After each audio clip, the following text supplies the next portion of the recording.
أستغفر الله رب البرايا، أستغفر الله من الخطايا.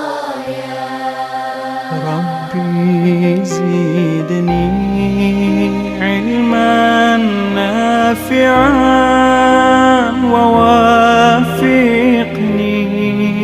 عملا مقبولا